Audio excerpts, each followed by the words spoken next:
Welcome back to Shelbz for the Culture, the podcast where we treat reality TV like it's a civic duty. I'm Shelbz, and today we're getting into everything that had my group chat working overtime this week. I'm joined by Krystal with a K, Collins Mitchell, looking like a bombshell entering the villa. What's your vocal stem of the day? My vocal stem of the day is none other than, this is something I've been annoying my wife with this past week, which is bling, bling, bling. Yes, that's a good one. Oh my gosh. I feel like I have a Rolodex of Nene's. Like, ooh, not a white refrigerator. Yeah, you gotta pull those out every now and then. Yeah. And I feel like right before we recorded, I did her little tee. Yes, every now and again you gotta go in the back of that closet and pull out them Nene vocal stems. Okay. Dust it off. Yes. So, my vocal stem of the day isn't Bravo related. $40. $40. Yeah. But what makes me cackle about that scene, that was from Beauty Shop, right? Yes. What makes me cackle about that scene is that he settled for $35. It was just like $5. It makes all the difference. What made you go $40 today? Oh. What was it? I feel like I heard an announcement on the subway that made me, I was just mimicking it because it made me, it was like, I really forget, but I was just like, $40. I don't know, yeah. Every time in the grocery store. Oh, sure. Like, every time I look at the price of something. I'm like, you want how much for that? No, the subway just activated me. And for those wondering, that's Drew Sidora's single that she just dropped today, playing in the background, called How Does It Feel? That cover art is telling a story. Yes. That is something. So we've got Atlanta friendships hanging on by a thread, Rhode Island alliances shifting faster than reunion seating charts, and a Love Island villa full of people making decisions that absolutely need to be studied. So grab your cocktail, your mocktail, or your notes app receipts, because we're breaking down the mess, the mayhem, and the moments that had us yelling at the TV. So, Drew is finally divorced. Woo! Free her! Yes. Free her first day out. Come on, Drew. What we doing? Popping that pee all over the city. That's what I would be doing. Okay, so the divorce was finalized today, but I feel like Drew has had horrible representation. In terms of lawyer? Yeah. Okay. I feel like there are other instances where she got hit. I don't know, where outside of like, I agree with there being repercussions for not getting the kids to school. Like, I think they should be with the parent who can get them to school on time. But I feel like there were other days in court where Drew lost to Ralph, and it just seemed like a slippery, like I saw someone in the comments being like, Phaedra must have represented her. But she has been ordered to pay $2,218 per month in child support. Okay. Well, that's not egregious. It's not egregious, but like, he makes way more money than her. And Ralph was also awarded ownership of the home, but he must pay Drew $145,000 in equity from the property. Okay. Drew gets to keep the Cadillac Escalade, while Ralph will get the Porsche and the Cadillac XTF. Yo, if you put a gun to my head and made me have to recite what car. Recognize what a car is. Blow me down.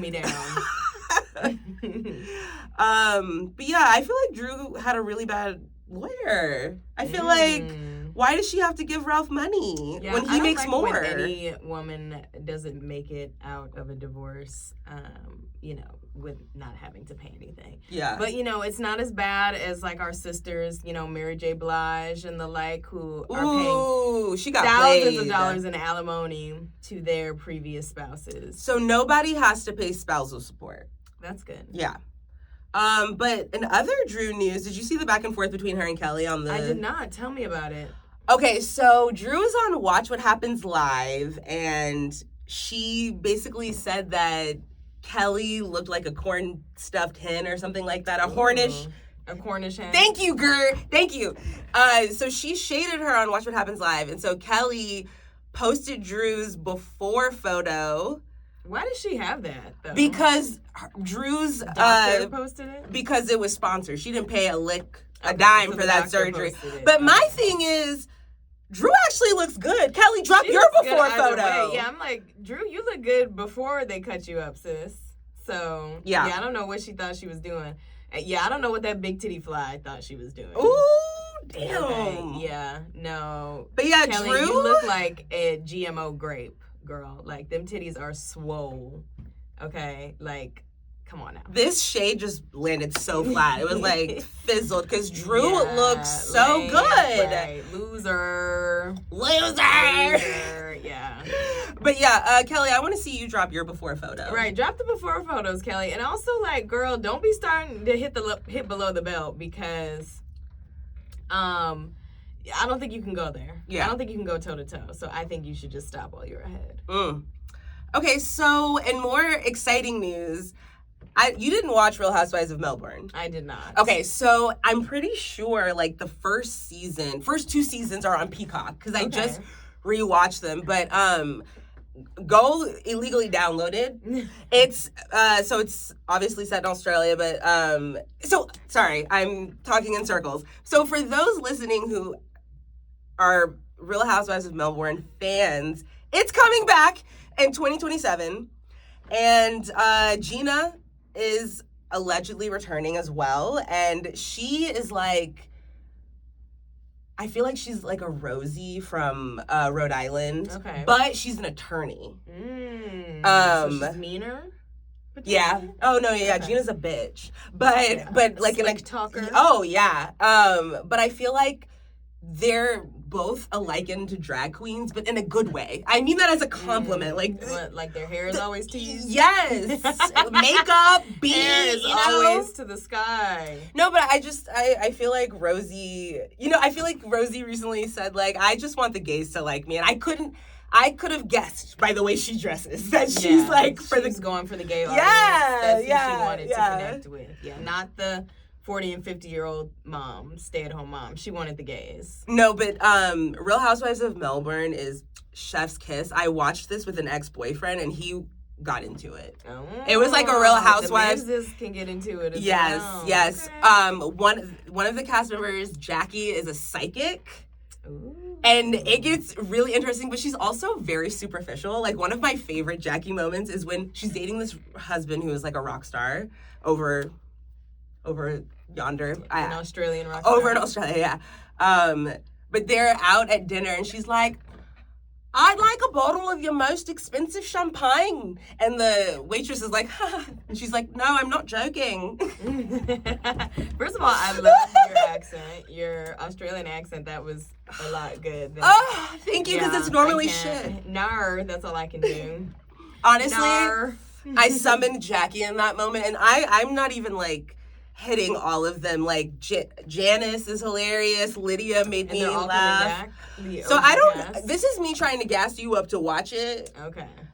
Because it's hilarious, and when you add in the accents, it's very ridiculous. Jenny Saquon, as they say. But thinking about Real Housewives of Melbourne, somehow my brain was like RHOM, and that got me thinking about Miami. And Miami.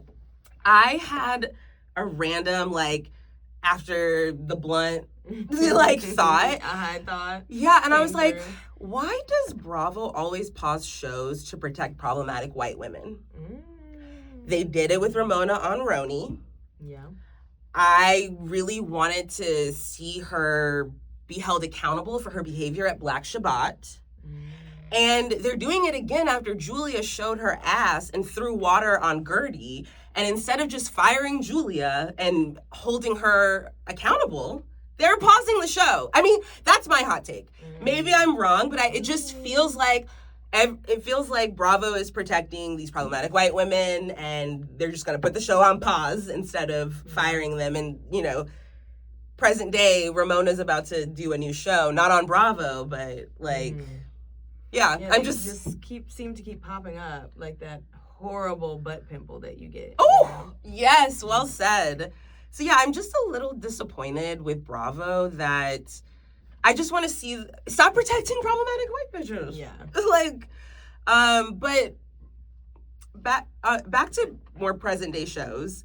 In shocking news, Rula confirmed that she is going to be on season 2. Rula la. Rula la. She like posted something on Instagram promoting her website, and she had in the line, like, and season 2's on the horizon. But I'm just like... Okay, what does on the horizon mean exactly? She's saying it's coming.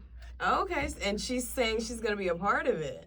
Yeah. Is that what... And I'm like, why? Infer from her language. Exactly. Okay. That's what a lot of people are inferring. And, like...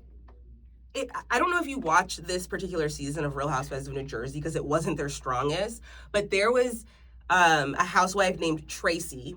She was a one-and-doner, and she was so bad, Krystal. They edited her. Oh, wait, Tracy the blonde? Yeah. Yes. Oh, I love you. Yes. They edited her out of the reunion. She was that bad. Really? She was that bad. And I'm like, just do that with Rula in this season. Just leave her on the cutting room floor. Yeah. Yeah. I'm like, there's no reason for you to come back. What are you going to talk about? She's coming back for season 2. Yeah. Avoiding talking about your husband?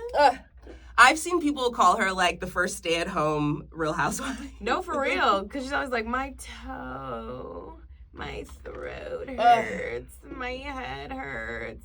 Girl, you have never clocked in. When have you clocked in? And it's upsetting me and my homegirl that you won't leave that dusty-ass man. Right, or at least talk about it. At least hit him upside the head or something so we can see. She's like... Do something, right? To Brian, she's like... Literally, Ray Charles to the bullshit. Like, come on. We want to see the bullshit. Yeah. Okay, so now that we've handled hot topics, let's head to the one place where emotional decisions are made at lightning speed. And everybody... So, I'm curious, are you with Melanie versus Bea? Whose side are you on? Well, okay. Oh, with the whole leaning over, talking to the bombshell, right? I mean more specifically, like it stopped being about that and started being about how Bea spoke to her. I felt like the girls were in agreement with Bea until they were faced with the music. Like, they were all like, yeah, I agree. She was blocking her. Yeah. You know, she was like, I'm going to say something. They were like, yeah. And then when she actually said something, it was like, whoa, girl, you did too much. And I was just like, you guys were thinking the same thing. And I thought Bea was just being real. Yeah, I just think Melanie couldn't take. Yeah. She just couldn't handle it. Absolutely. She just couldn't take. And honestly, if you were really sorry, then maybe she wouldn't have kept digging in. Yeah. You know what I'm saying? Like, if it was a genuine apology. Totally. I feel like it was very like, I'm sorry. Like, sorry, whatever. Sorry to move on, not sorry because you actually care. I feel like Melanie initially, I feel like Mel initially tried to respond in a chill way. She was like, oh, okay. You know that fake smile that she does? Like, sure. And then she was like, I don't know. Then she, like, digs her feet in, like you said. I feel like she escalates it, makes it worse. And I feel like she couldn't handle being faced with the truth, a mirror being held up to her. Yeah, you can't take Melanie. Just, you know, don't go toe-to-toe with B anymore. I thought she was being real. I didn't feel like she was being aggressive at all. And it was so obvious that this is, was it Kelsey, Casey? What's the blonde girl's name? Kenzie. There we go. I knew it was something. I was going to get there. Are you talking about the cowboy? Because I'm talking about with Corbin. Oh, that was Corbin or the cowboy? Well, the thing is, it happened with both. What is happening? No, Krystal, in this damn villa. She had to be told to back up again when the cowboy came in. Oh, but I am talking about this was over Corbin. Cowboy. Okay. The conflict with Beatrice happened after she pulled Corbin away. Right. And they were talking about it, and I felt like Bea was like, well, I said it behind your back, so I might as well say it to your face, you know? And I felt like she was just keeping it a buck, you know? And everyone was there like, you know, Kenzie's single and vulnerable, so let's give her the first shot. Exactly. And obviously, Melanie's there for herself. Yeah. We'll see how long she lasts. I thought all of the girls agreed with Beatrice. They were all thinking the same thing. She just said it. And it made me like Bea even more with how she approached Melanie to squash it. And I actually could relate to Melanie more in that moment because I ain't saying shit to you, but actually when you come over and initiate a resolution, I'm like, okay. Yeah, you're like, all right, fine. But very rarely is it going to be initiated by me, but I am amenable to that. And it does make me respect people when they have I'm too much of a hothead and I'm still calming down. Yeah. And so I do admire people who can initiate. Yeah. It does take, I applaud people for being the bigger person, and I already liked Bea. It made me like her more. Yeah. So, oh, yes. Okay. Did you see all the memes for the, I need 10. Give me 10. Yeah. Give me 10. Yeah. She said give her fucking 10. Okay, 10 to do what, girl? Yeah. Do what? What you gonna do, Mel? She want 10 nuggets. Let's talk about the slumber party. Yeah. Okay, so first off, I remember texting you being like, are you caught up on Love Island? When Melanie and Trinity kissed. That was the moment where I was like, I didn't want to ruin it for you, but I was just like, this was me. Finally, my prophecy has fulfilled. The girls are kissing. Thank God. It was getting a little too heterosexual up in there. We manifested this. Well, I feel like that's the Love Island through line. It's very hetero. For sure, yeah. But, like, we needed a little bit of something, okay, to keep the gays in it, okay? Because, you know, we're only here for anthropological reasons, okay? We're here for sociological study. But we needed something to keep us in the game. So, speaking of the game, I feel like Melanie can dish it, but she can't take it. Oh, absolutely. Like, she got mad at Sincere for wanting to continue exploring. I feel like that's what the conversation was. And then when the roles are reversed, she wants to be out and about. And then I especially felt at the slumber party, the ping-ponging she did between Corbin and Sincere. Melanie, just admit it, you wanted to be a hoe. You wanted to have your little moment. You wanted to slobber your juices all over them men's. Girl, you knew exactly who they were. Yeah, she was like, I did. Went back and forth and back and forth. Yeah. And back and forth. Because you were supposed to find your person. Right. And you knew it was Sincere at one point. Even if we want to believe you that you didn't know it was Corbin, you knew it was Sincere. Yeah. But just own it, girl. I agree, because I wouldn't be mad at it, but then when them tables flipped on her and he was swapping spit with the new bombshells and she's blindfolded, she was like, enough. It is just like stop it. And that's what's pissing Sincere off. I feel like she's pushing him away with both hands. Yeah. Yeah, girl, like, y'all just need to have an honest conversation about how you want to be moving in the villa. If you feel like it's early days and you don't want to lock in and you don't want to, you know, be exclusive, then just say that. Yeah. But stop trying to act like that's your man, that's your boo, and you want to be gallivanting around the villa. Just gallivant. But I understand from, again, like, going back to the anthropology and the sociology of it all. Please, break it down for us. Not wanting to be cast as the slut, right? You don't want to get the scarlet A. You know, you don't want to be... Which the boys don't have to worry about. Right, the boys never have to worry about being sluts, okay? They slut around that villa with them tiny shorts on, shirts off, man titties popping, nipples glistened and gleamed and oiled up, okay? And no one bats an eye. In fact, they get rewarded for doing so. And anytime the girls want to go out and be a little slooty patootie, you know, it gets, the fans don't like it for sure. And they usually don't last long. I love it when you say sloot. Yes, a little sloot. So I understand why she wouldn't want to get that edit, why she wouldn't want to get that framing. But even outside the show, I feel like Melanie would do She's this. A problem. I feel like she would do this with no cameras. Yeah, Melanie is the type of girl who, like, you go on, like, 1 or 2, 3 dates, and she's like, oh, that's my man. Yeah. And it don't matter if you had a conversation or not, and now she's checking your phone, she's looking at your Instagram likes, and she's popping you upside the head because you upset her. And I feel like I've read somewhere that after, like, a couple days, you don't notice the cameras anymore. Right, Okay, you've heard that too? Yeah. Okay, I'm butchering it. They kind of go away. Yeah. So I feel like at this point you can only keep it, especially someone like Melanie, she can only keep it zipped up for so long. Like, it's the cracks or it's... Yeah, Melanie is used to people fawning over her. She probably thought she was coming to that villa and every single guy was going to be on her heavy. She thought every single guy was going to be on her top, and that's just not what it is. Yeah. And now she's just, like, disorientated. But she also admitted or shared that guys get bored of her quickly, which I felt like it just screams insecurity, which aren't we all insecure? Mm-hmm. But the minute Sincere pulled Kata for a chat, I feel like that's when she was like, oh my God, guys always get bored of me. Maybe I'm misremembering the order because it's been like 8 damn episodes. So many episodes. It's like a full-time job. It is. But it's just, I felt like she really overreacted with that. For sure. Because you'll see with Bryce, I feel like the fact he did bring up to Trinity at one point. He said, you and I both got to explore and like we're chill, but you know, he just did one kiss and she flipped over toward the villa, or practically. Something to that effect. And there is something to be said about like somebody who's secure. Yeah. You know, like, right. And she just showed herself in that moment over something very flimsy, you know, Right. like, yeah, there was a potential that he could have not been interested in her. Kato wasn't interested in him back. So, and the fact that you think men get bored of you easily, that, I don't know if this show can help with that. Right, like, I don't know what to tell you. Join the circus, learn some tricks. Yeah. I don't know, girl. You gotta.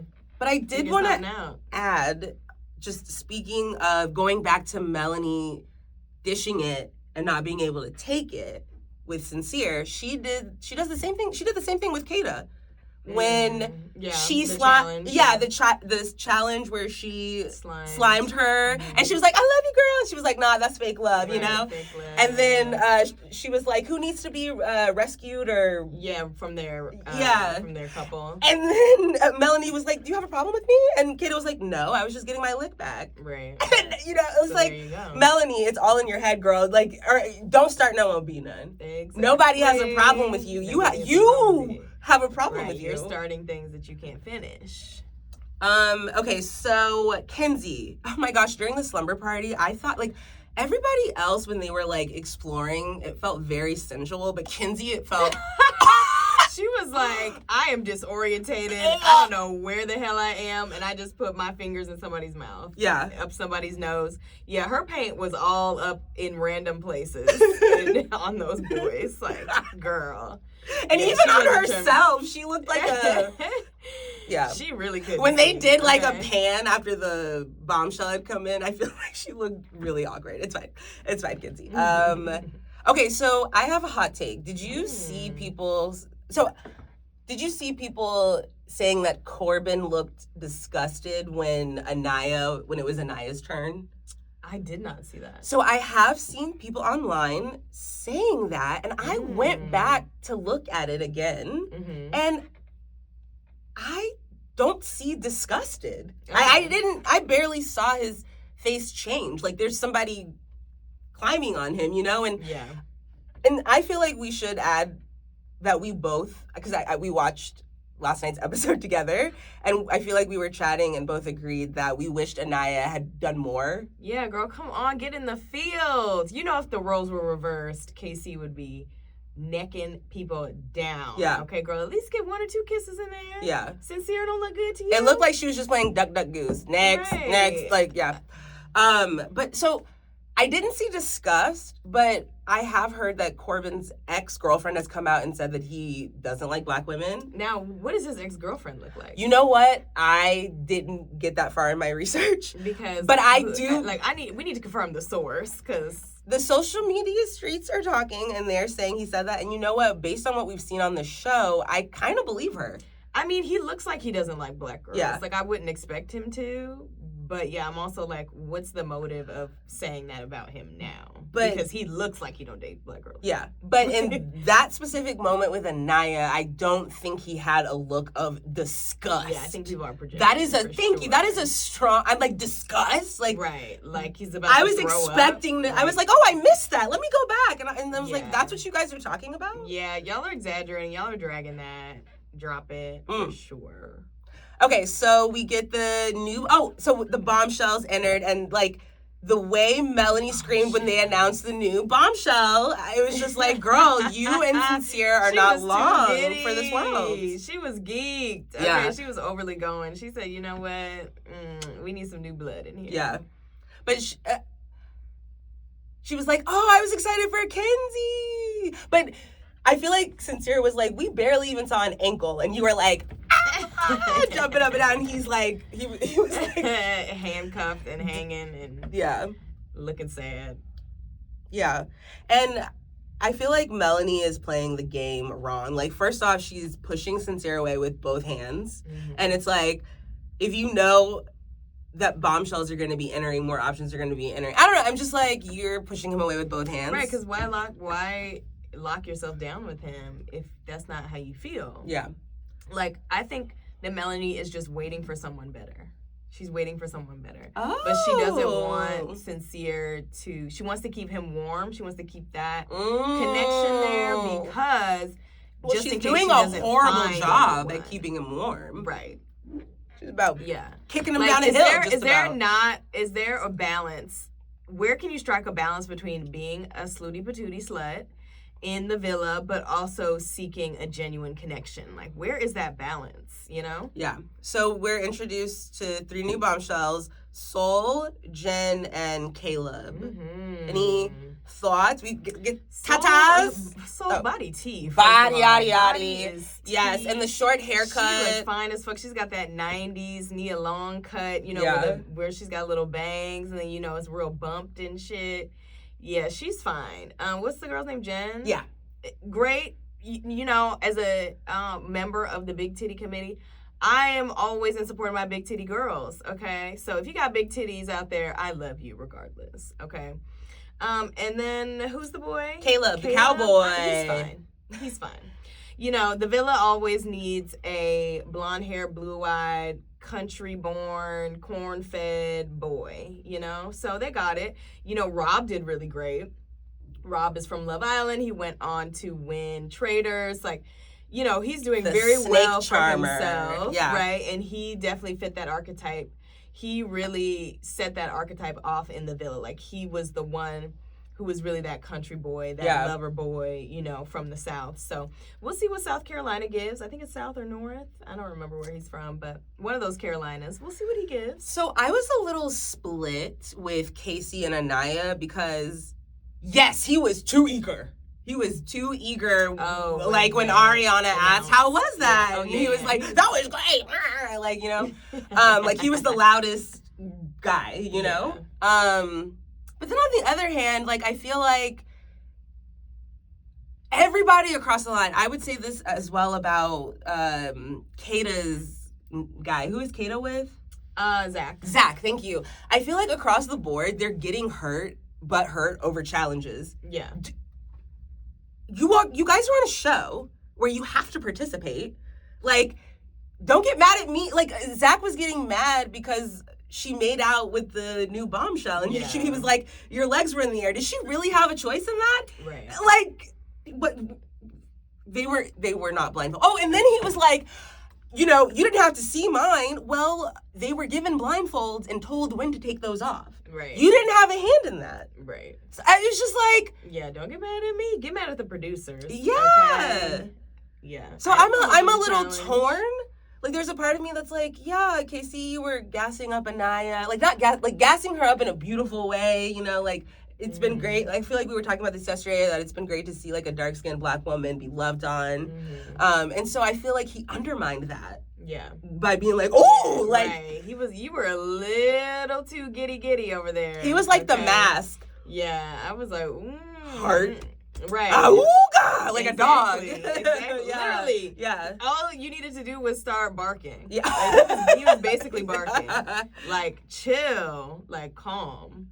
So did any other thoughts on Love Island? I think that, what did I want to say about the bombshells? There was something, about Caleb. I think he's young. First of all, he's 21. Yeah. Which is wild, but I think he's holding his own. I agree. He seems like a gentleman. Yeah, he seems very mature. Yeah. And, like, he's holding his own.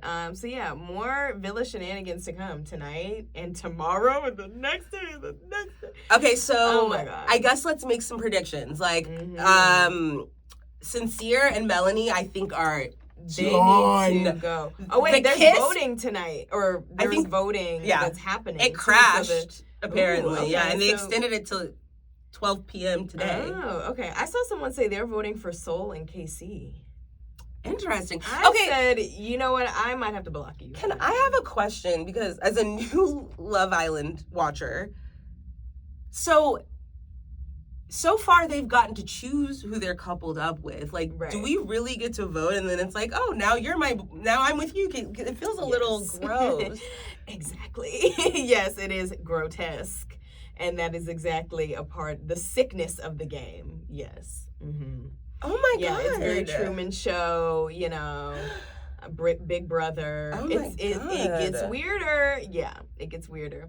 So yeah, I don't know about a Soul and Casey. I mean, I think they would be cute together. I want to see his ex, this supposed quote-unquote ex that Casey says that looks like Soul, because I have a feeling that she don't look like that. No shade to her. You're probably a gorgeous girl, but you're not touching Soul. Soul's a baddie. I'm sorry. No, Soul is in a category of her own. Yeah. But it does feel like we're playing Barbie dolls, and we're just like, now you guys kiss. Exactly. That is exactly what is going on. We are playing with people's lives in real time. Oh my God. Yes.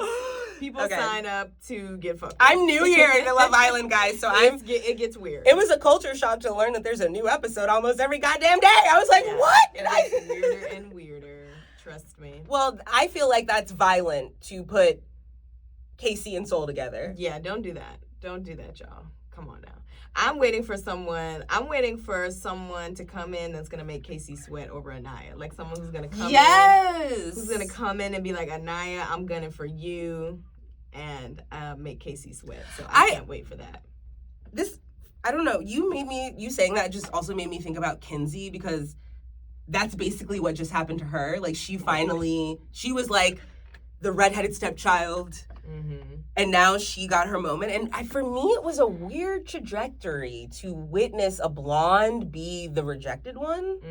And I feel like it feels like a lie. Yeah. Like when they cast a really gorgeous woman in a movie and she's supposed to be ugly. Right, and I'm like, they put a little makeup on. They put a little dirt makeup on her. And stop lying to me. Supposed to tell us, yeah. Or we're like supposed to think she's ugly, yeah. This very fit actress is supposed to be fat. Yeah, no, that's exactly what they're manufacturing. And I'm like, they're trying to manufacture some sadness for the people who live the least sad lives. I'm like, sorry, you're like, blonde-haired, blue-eyed, yeah. you're quote-unquote the most desirable. Right. Like, stop. Yeah, and to that point, I mean, that is the sociology of it all, right? What are the producers trying to tell us? Because you tried it. Always a narrative, there's always a message, and yeah, they definitely tried to tell us, oh, woe is little Kenji. She's blonde hair, blue eyes, and it's not popular anymore to be white and Anglo-Saxon and Protestant and Christian. Yeah, that's what they're trying to tell us. They're trying to manufacture some tears and sympathy for the poor old whites. Oh my God, you just made me forget my train of thought. Like, I don't even remember what I was going to say. People, y'all are so oppressed. Oh my God. Oh, I remember now. If the voters separate Anaya and Casey, I'm going to go on a hunger strike.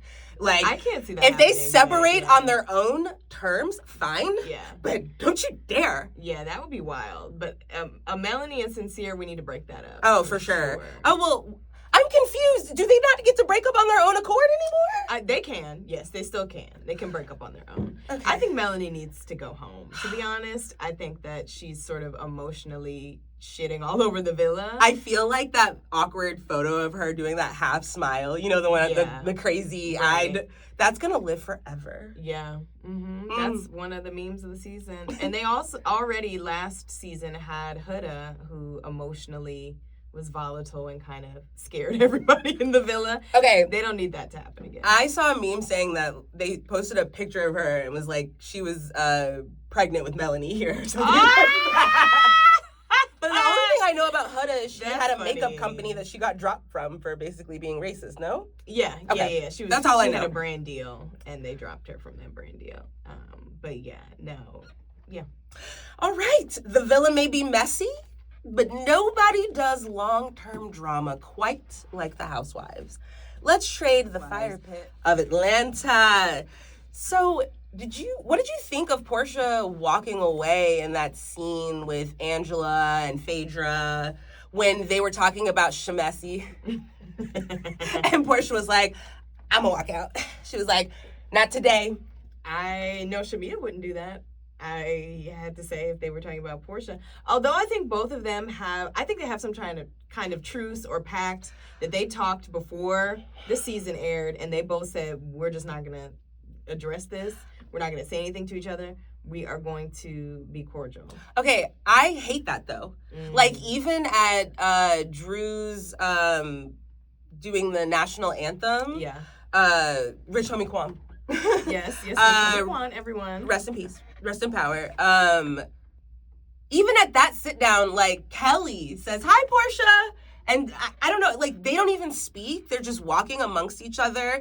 And I'm like, if they have an understanding, can the audience get a sit down? Right. Like, I agree with you. I literally had in my notes, clearly there is an understanding between them. And I think with them both being full-time housewives, we as an audience deserve to see the who, what, when, where, and why. Right, tell us the story. At least like, one scene where they acknowledge where they are with each other. So we can be on the same page. Exactly. So we can understand what the pact is going forward so that we know what the rules of the game are. Yeah. It was giving, like, Sheree's housewarming when Candy's like, "Hi, Kim. We're just walking amongst each other. Just wanted to say hi." That's me. Yes, they are. The Walking Dead. Hey. They're just walking amongst each other. Like, come on, y'all. Yeah. Give us I something. hate it. Give I us hate something. it. So I know I've been paying dust to Pinky, but I think it's iconic that she produced for the Maury show. Yeah. I watched that show, like, when I was way too young to be watching it. And Ayana fixed my life. Come on. Yeah. Now, I found that to be interesting. I know she's mentioned it before, but this is the first time we've kind of got some scenes of her talking about it a little more extensively. And I feel like it gave me more context to how Pinky acts on the show. Because a couple episodes ago, when they were in Dallas, and when I was on the pod some episodes ago, I was, calling Pinky the Bone Collector. But with this context, I'm like, oh, you're just in producer mode. This is what a producer does. They need all the information. Yep. They need to know the who, what, when, where, how. And push the story along. Push the story along and put it together. And that's exactly what Pinky does. So I think sometimes she's in producer mode. Yeah. And I don't know if and sometimes I feel like when you get so used to being in production or behind the scenes, sometimes those are two different worlds, let me tell you. And they have their own cast and characters, okay? They're not just only the cast and characters that you see, but there's a whole cast of characters that actually make a show come to life.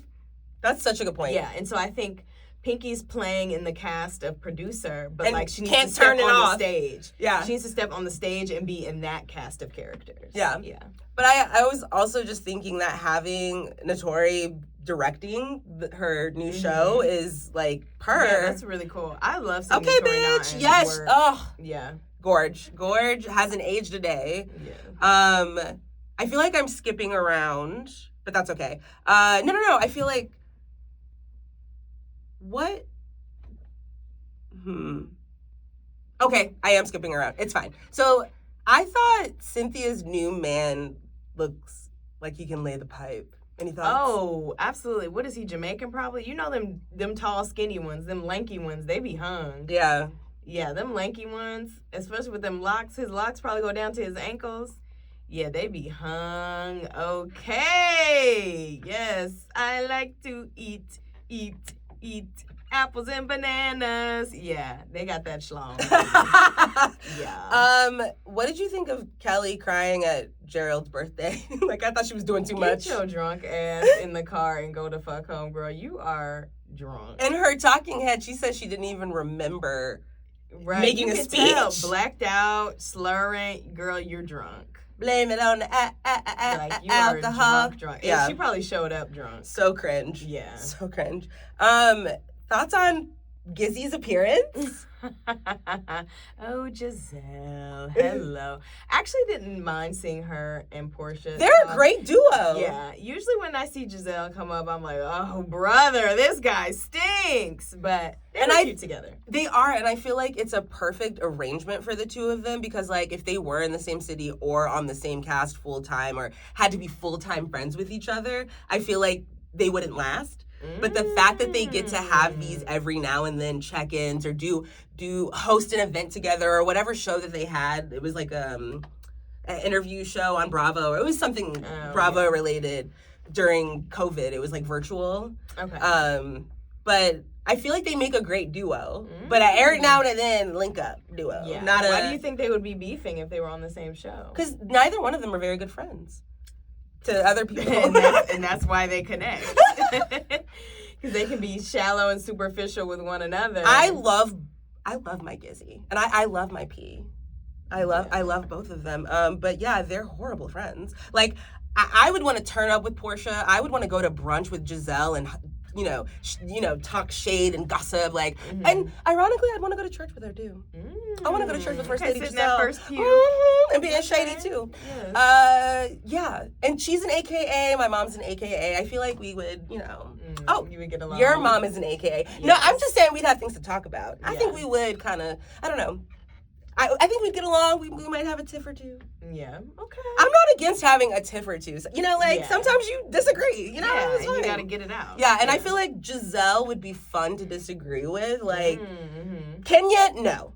Like, on the spectrum. Kenya would be like, and you know what? I called an Etsy witch, and now your mom is on a list, and she's going to be coughing soon. And you're going to be like, what the fuck, bitch? Yeah, no, I'm not going back and forth with Kenya. But I was happy to see Giselle pop up. Like, earlier in the season when Adrienne Malou from Real Housewives of Beverly Hills popped up, it felt really random. Yeah. This made sense. Yeah.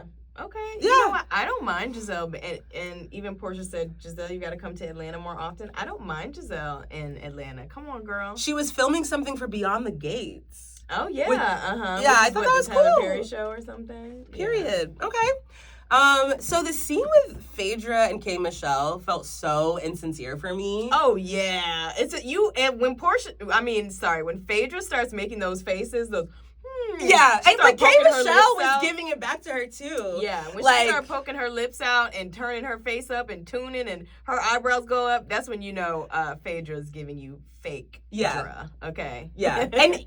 I thought it was interesting that K. Michelle even called her Fei Fei, because I feel like only people who don't like Phaedra call her Fei Fei. But I thought K. Michelle was also being insincere when Phaedra brought up Drew's performance. She was like, "Oh, okay, nice." Right, yeah. So lots of fakery. But what was that in the bag? The sausage with the Kool-Aid? Kool-Aid, yeah. I was going to say, that was my first time hearing about that. There was something else in there, too, that was concerning. I can't remember. It was Kool-Aid and something else. But my God, on today. That hypertension, Jesus.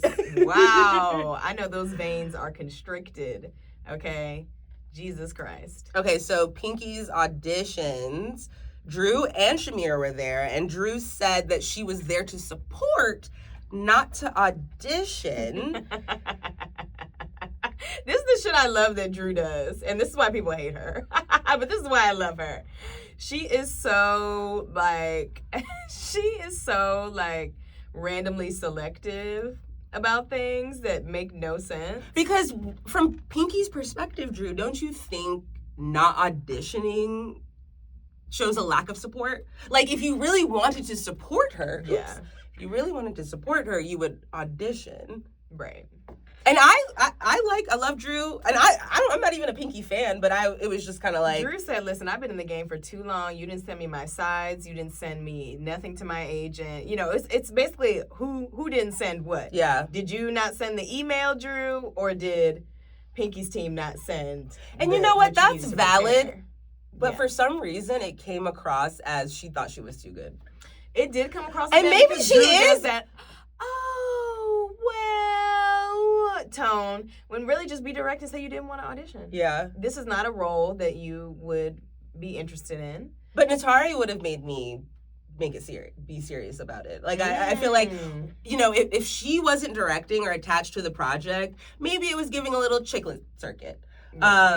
Regardless of Pinky's resume and production.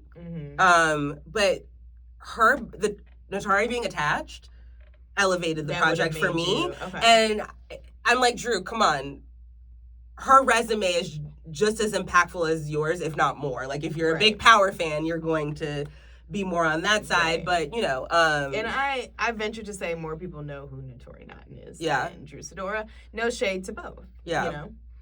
But yeah, Drew was acting very, very uppity, okay? Which is why I thought it was hypocritical of Drew later at the scene with K. Michelle and Shamia, because she accused K. Michelle of just showing up to start some drama, but she just showed up to Pinky's audition. Right. And not to audition. And then Drew was like, I drove an hour. okay, but you didn't want to stay and audition. But you drove an hour to do what exactly? Say hi? And then she says to K. Michelle, you need to speak up for yourself, but you didn't speak up and communicate to Pinky that you had no plans to audition. You could have given her a heads up. Like, that's a little embarrassing to enter her audition room and be like, nah, I'm not gonna. That was a little deflating, you know? Or you when you got the invitation. In the room, she got the invitation. Like, just read the lines. Like, we're just, playing around. Because real actors have to do pressure. That. That's actually real life. Sometimes you don't get the sides in advance. You have to do it. It's like here. Like, that's actually pretty common. Okay, let them know. But I've never, acted on such a I don't have an agent, but, I feel like it came across as she thought she was too good, even though she said, I never turned down any opportunities. Mm-hmm. But you are, though. Right. Yeah, just read the lines. Yeah. Just read the lines. Yeah. It's not that big of a deal. So the K. Michelle exit, K. Michelle driving off from the lunch made me laugh at first. Her purse. And I thought it was so funny that Shamia knew. She was like, no, leave your purse. You gotta go, but staying to sing the national anthem felt mean. I don't know. And then Shamia at the meal seemed like she was just beefing with Drew just because K. Michelle was. Mm-hmm. And Shamia was giving follower energy. Absolutely, yeah. Absolutely. Yeah, I mean, I don't know. K. Michelle this season, I mean, a lot of people have been saying it, and I agree. I think she's flopping a little bit. She's flailing, maybe is a better word. She's trying to find her feet. She's trying to find her sea legs on this show, and she's just kind of flailing through it, And she's, like, missing out. Like, the Dallas trip. Yeah. She declined to film.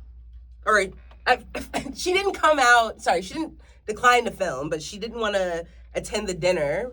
And then she came up later, like, womp, womp, womp, later with, it just fell flat for me, them choosing not to come to dinner and then coming up later like, oh, what's going on? Shit popping off, Right. And then she's, like, leaving the lunch. And I feel like there are other examples of K. Michelle being like, I don't want to come. I'm not going. Right. This very episode when she didn't want to go to the national anthem. Mm-hmm. Really, come on, K. Michelle. I expected more out of her. You have to participate. You know what? I guess that, that group of women on Love and Hip Hop really broke her. I really think so. Because I think that she is just, she's not holding her own in a way that I'm so glad you brought up K. Michelle do. And I really think they broke her because I think she is just hesitant. She's flailing. She doesn't know what to say. She's just, and she leaves. She's, she's getting out of there. I am so glad that you brought up Love and Hip Hop because I recently saw a post, or, it could be an old quote, but somebody was reminding us that Mimi Faust basically said that K. Michelle makes things up in her head and she believes them. She believes. Is K. Michelle a Pisces? I vaguely remember. Bitch, we gonna look this up, right? I think K. Michelle is a Pisces. And something to know about the Pisces with whom I love so much is they do deal in the delusions. She's a Pisces, March 4th. Yes, they deal in the delusions, baby. Okay? Damn. It don't matter what you say. It don't matter what happened in real life. If it did not happen in a Pisces head, it's not real. Okay? Damn. They are going to make some shit up and run with it. Shit you never said. I love you, Pisces. All right. Did I miss anything from this episode for Atlanta? No, I don't know. Yeah, this season for me, I don't know where it's going. I don't know. I think there's some people who don't need to come back. Yeah. Next season. Name them. Okay. Actually, here's what I want to see happen. K. Michelle, I want to see you get with a few more gays in Atlanta. I know you had Pound Cake, who is a makeup artist in Atlanta, one of the gays. I guess, I don't know, he was doing some assistant work for you. I don't know, he was in a scene. Tell him to gather the Judys, and y'all need to confer. Y'all need to think about how you're going to present yourself if you come back. I think, generally speaking, everybody's lives would be improved if they had a good gaggle of gays, good Judies, Absolutely. to get them together. Kelly, let's just go ahead and log out. We're gonna log out. Crazy enough, I think they're gonna bring Kelly back because she's such a hot mess. Like, even the drunkenly making a teary-eyed speech that Gerald and she provokes. Yeah. I provokes. think Kelly's gonna come back. Yeah, unfortunately. Okay, so those are our predictions. I agree. Okay, so now Atlanta may have given us friendship fractures and side eyes for days, but if you thought that was messy, Rhode Island said, hold my espresso martini. Let's leave the shifting. The tension is simmering, and nobody seems interested in keeping the peace for more than 5 minutes. Oh my gosh, so this episode, every time they said Block Island, I heard Black Island. And I was like, that sounds lit! I want to go to Black Island! But also, I can't believe next week is the season finale. Like, that's crazy. Okay, so this is their rookie season. Yeah. How do you think they're doing? Phenomenal. Like, order 10 more seasons, but leave Rulala on the cutting room floor. Make her a friend of, maybe. Maybe a friend Maybe a friend of to come piss off Joellen. Right. But that's about it. Yeah. And because with friends of, we don't get their love life because, you know what? Brian, he pisses me off. And Brian. It makes me not like Rula as much. It's just like, she associated with him. She could be a baddie. I'm just like, you are a boss, down, bitch. Girl. Yes. He brings your aura way down. And probably your pH balance, too. Ooh. Go get that checked out, girl. Well. Okay, so Liz versus Joellen. This is, like, really crazy to me that, like, I feel like the Alicia confrontation was a long time coming. Mm-hmm. And Liz had it coming to her with the way she's, like, trying to tell Alicia what her experience was. Right. But the Joellen beef came out of left field. I'm like, how the hell y'all start arguing? Because Liz went outside for that cigarette. You know what? Joellen should have shut the fuck up and said, you know what, Dolly? You know what? Wow. That needs an Emmy. Joellen should have let Liz have that cigarette. Yeah, right. You knew what she went out there to do. You know what it was? Don't provoke her. I don't know why I relate to Joellen so much. I think, like, I'm also, like, a super, like, a tempered, hot-headed woman who's misunderstood. And when I like someone, I really like them. When I find a friend, somebody that I feel like gets me, you know, sometimes it's like you're trying to hold like a slippery ball, and when conflicts arise, when the best thing you could do is just walk away and give that person space, sometimes you're like hanging on tighter, and that's how you end up slipping. And it's like, I think Liz is losing me. She, like, I love a bitch, but she's gone off in the deep end. She's a little dark. The way she's doubled down when Alicia, she's just doubled down on her behavior with Alicia. Yeah. And she's having a track record. Like, even later on with Kelsey straight up asked, you ever think you do anything wrong? And Liz is like, no. Right. Which, and actually, she ate that. And I think that's exactly how she feels. Oh, for sure. Yeah. She's not putting on airs. She's like, I run Rhode Island, and that's about it. But yeah, I feel like Joellen's inner child was coming up during that conflict, and like, you know, Liz is like a big sister to her in a way, and like being rejected by her probably brought up old feelings for Joellen. So it's just like, no, don't leave me. Like, no, we're gonna fix this. We're gonna fix this right now. And it's actually like, no, Joellen, she needs space to calm down. You're like, you're aggravating it a little bit. It's. I say that with love. It's causing more when really the space probably would have de-escalated. Yeah. It's like you're escalating it, but you don't think you are. You think you're de-escalating, but you're not. I feel like Liz burned down the barnyard, and like Joellen like went in and put more like gasoline on it. Yeah. So it was just kind of like, let that fire burn, baby. I don't know. It's just like, you gotta because I think about Liz, if you let her fizzle out, she'll eventually fizzle out. Going off of what happened with Kelsey, she was all and then she was like, oh, you know, she was like, oh, I'm so embarrassed, you know. And so I feel like, but Joellen getting involved, she gave Liz like ammunition. It's like, blame it on the menopause, Liz, and just say you're sorry. Yeah. Which is, yeah. But what I don't understand, I feel like there's more to the story that we don't know, because Liz was just so adamant that, like, I don't know why Joellen would put herself in a position to be peacemaker and to be that was kind of the bitchy. person who is understanding. Right. And I'm like, what do you know that we don't know? Because it kind of sounded like you were never her friend. Right. When she was like, you making something better? Goddamn! Exactly. That's why I'm like, that's harsh. Joellen may be a bitch, but she seems like she's a good friend to her friends. Yeah.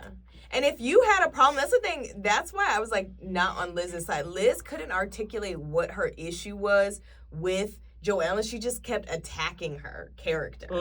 I'm like, why don't you explain to her that your issue is that she said one thing at dinner and then got in the car and said something different. And I think it could have been I think the mistranslation could have been easily cleared up, because Joellen actually cleared it up when she said, I got in that car and saw how much this was affecting Alicia, and that's what made me be like, oh shit. I think you're so right about that. I completely forgot that that's why Liz is mad at her. Yeah. Because she's done so many other things. We've lost the plot. I'm like, so it's very minor to the reaction. Right, it's like, how did we get here? What did you think of the moment when Rosie, like, told Rula about the video? I thought it was interesting that Alicia's like, she didn't give me a heads up. Alicia, it's been weeks. I'm like, how much time do you need? Yeah, come on, girl. You knew you had a job to do and you couldn't get it done. Yeah. I think for maximum impact, Rosie could have done it in a different way. For sure. And because she didn't do it in that way, I think, in a sense, to me, it came off more authentic. I feel like if Rosie would have, like, went over to Rula, like, okay, what I mean by that is I don't think, personally, if I wanted to really get at Rula, like, let's say if I'm beefing with Rula. Which I don't think Rosie wants. Exactly. And that's why I think she told her in that way. But if I was beefing with Rula, I wouldn't have done it there, because, one, you have too many people on your side. We're at your house, in your territory. Your man's at his house. He's feeling comfortable. Sorry, you saying that is making me have flashbacks to, like, what's happening with Spurs fans in New York right now.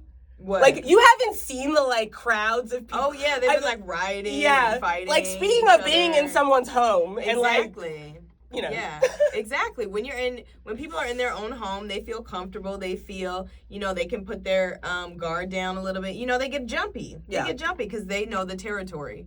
So if I really wanted to hurt her, I wouldn't have done it there. So that's why I feel like she really didn't want to hurt her. She just was kind of like, you kind of need to know. Because we all have talked about it. We've litigated it. And you just need to know. I think a little part of it was also like, wait, you don't know about the video? Or do you know about the video? You know? And then another layer of that cake, kind of similarly to what you said about Pinky being a producer and not being able to take that hat off. Rosie's the reporter. Yeah. She's got the information, or she's going to get the information, or she's passing information along, and it's hard to turn that off. Yeah. She's like, I got to report out. Okay, the news, girl, everyone has the news, everyone has the tea. You're the last person to know. And it's embarrassing, honestly. It's embarrassing, but I also think you know what's funny? That scene actually made me think of Traitors. It made me think of Traitors because you know how in Traitors, like, a part of the gameplay for the Traitors is that they will use someone as a scapegoat. They will use a faithful as a scapegoat to kind of hide behind and kind of say, well, I'm a faithful because X, Y, and Z. I would never be a traitor, because I feel like Brian has the perfect scapegoat in Joellen. Like, he gets to use her. And that's the thing, Joellen, listen, baby, we got to step our pussy up. We got to step our strategy up, because Brian is using you. Ooh. He's using you because he knows that you and his wife don't get along. Baby, you cannot be the messenger. That's what you need to understand, Joellen. You cannot be the messenger anymore. You have to pass that hat to somebody else. Nobody ever wants to you're always gonna be the bad guy when you bring that news to a friend. Like, yeah, exactly. Especially a friend who's not gonna leave. I've never heard of a girlfriend being like, "Oh, thank you so much." Right. Especially if she's gonna stay. Yeah. And stick around. Yeah. So you gotta let that go, girl. You cannot be the messenger. So next episode is the season finale, and when we started this season, I never would have thought that Liz would be the villain to the extent that she is. I wouldn't think that her, Joellen, and Alicia would be beefing like they are. Yeah.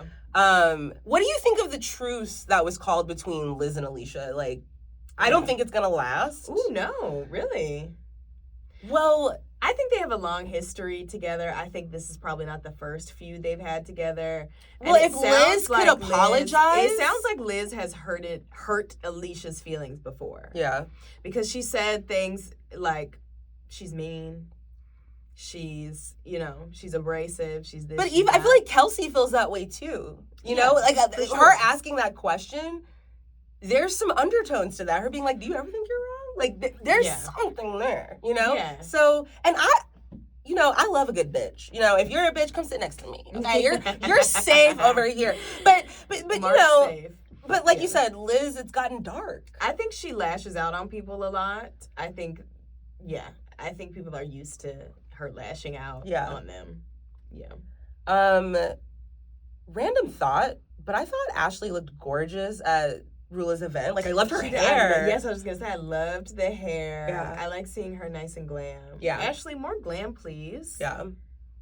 Did we miss anything? We did get that scene with Ashley and the fam talking about Aubrey's, whatever the hell. Aubrey's. That place is called, where they should close it or keep it open. And, Jared basically admitting that he could be making more money, but he doesn't. That's right. Yeah. I don't get his lack of motivation. It's such a turnoff. And I feel like Ashley, like, she's another Rula for me. Like, you're so much better and you deserve so much better. Sorry, I don't have the Bachelor lore, but Ashley's stunning. Like, she does cry a lot. That would kind of get on my nerves. Like, as a watcher of this show, it's starting to be endearing. But to be in a relationship with you, that would be a lot.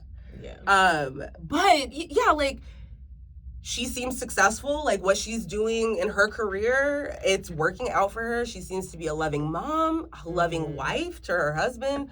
And it just feels like Jared doesn't appreciate her. Yeah, I agree. Yeah.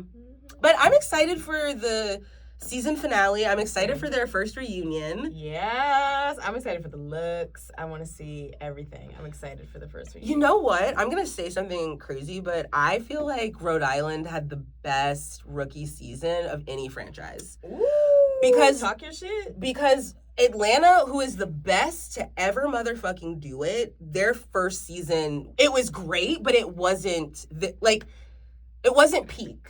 And it also, they're coming in two different eras of Housewives. Yeah, totally. Right? They were still cooking. Yeah. That's such a good point. And I would say the same thing about Potomac. Like, if Atlanta was the best to ever do it, I feel like Potomac is up next. I feel, and then, like, Salt Lake is up there in the mix as well. Like, nobody is going to top Atlanta. I know everybody wants to give, like, OC and Beverly Hills the accolades, but sorry.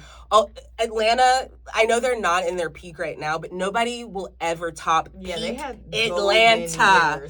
Years. Yeah. And same with years. Potomac. They gave us golden years as well, and I think Salt Lake is in their golden era, so it's actually really hard for me to, like, put that order. I just know Atlanta's first. And I feel like Rhode Island is on their way. They have to follow. They've got several more good seasons to have before they, top Salt Lake. But I think just as a rookie season alone, or as their first season alone, because even Salt Lake, I couldn't stand Jen. And the show didn't really get good until, I mean, there were great moments, don't get me wrong, but the best part of Salt Lake came after Jen left, which was the Jen third was roughing season. them girls up. Yeah. Okay. And it was boring. It was just a lot of yelling, Yeah. I agree. And I think that, Rhode Island had a really good season. I'm curious how their numbers were, how their ratings were. Well, I heard that it is record-breaking, I believe. Okay. But I feel like the number, and I'm not just saying this opinion because of that, like, I feel like Beverly Hills consistently has had the best numbers, but they have not been the best show. Yeah. Early Beverly Hills was fire, though. I did like early Beverly Hills. But they were not better than Atlanta. Mm-hmm. Yeah. Yeah. Okay. No, they had a good season. Yeah. Clap for you. Finger clap for you. Yay! This was super fun. Mm-hmm. So that's our show, you guys. Go download Drew Sidora's How Does It Feel, okay? She has to pay Ralph money every month. Oh, record Ralph. So that's it for this week's episode of Shelbz for the Culture. Krystal, where can the people find you on socials? You can find me at crystalgemsart.mua. That's Krystal with a K. GEMS.MUA. From the Housewives to the Villa, we've covered all the mess so you don't have to. Don't forget to subscribe, leave a review, and I'll catch you next week. Until next time, keep your receipts and stay out of trouble.